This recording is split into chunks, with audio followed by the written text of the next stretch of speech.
Set ko naman siya sa 33. Subukan. 23. Medyo matigas tingin ko kasi gulong ko. So 23 ko lang siya ilalagay. Pero 33 ang reading niya. Tignan natin kung paano niya i-video. So yun. Wala siyang deflation. Diba? Hindi niya siya i-deflate.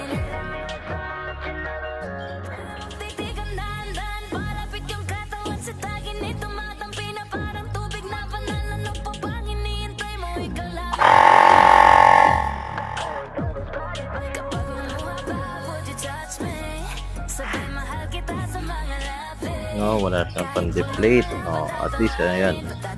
Pag sumobra na, ginawa, di ba, 33 tinalagay ko kanina. Gusto kong gawin siyang 23. Yun ko, wala. Hindi siya mag-e-effect. Hindi siya magde-deflate.